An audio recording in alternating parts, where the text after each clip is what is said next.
Te saludo, soy Coco, el cartonero boliviano de Enkarte. Me encuentro en la casa de Corrado, en la localidad de Pantano, en Reggio Emilia, Italia. Como pueden apreciar, ya tengo bastante materia prima. Tengo bastante cartoncito. Poco a poco me estoy llenando de bastante cartoncito, mucha materia prima, gracias al apoyo, por supuesto, de Corrado, de Chiara, de toda su familia, de su mamá Daniela, de su hermano Francesco, de toda la familia en realidad de Chiara. También me ayuda Máximo, del Club Olimpia de Viano. Entonces ya tenemos mucho cartoncito. Lo que tengo que hacer ahora es empezar a organizarme. Esta es la previa prácticamente del Tinkunakama. Voy a mostrarles un poquito la casa. En días anteriores he limpiado ya la habitación.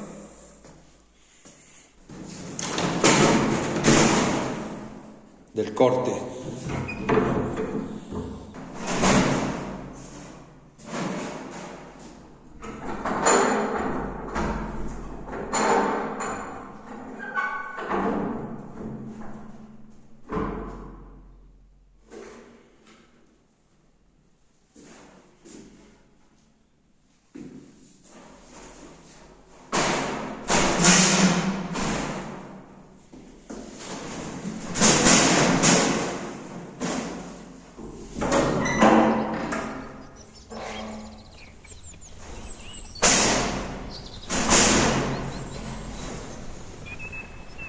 Esta será el área de corte.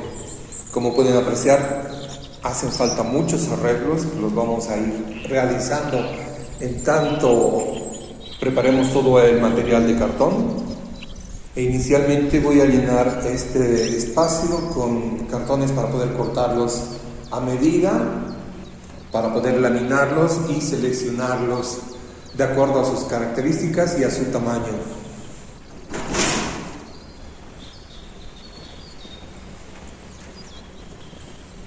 Este es el paisaje exterior.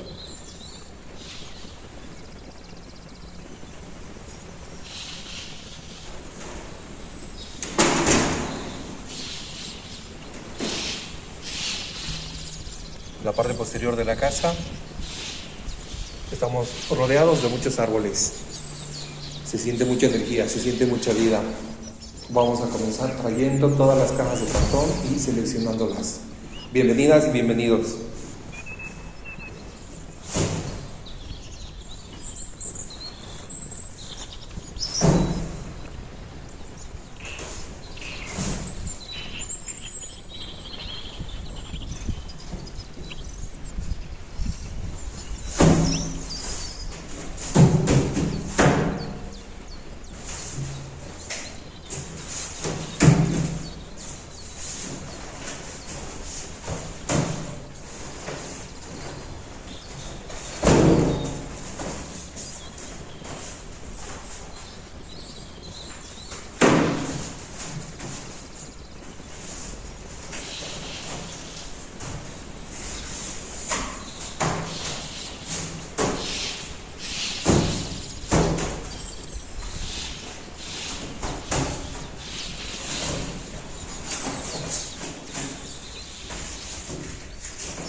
Te saludo. Otra vez.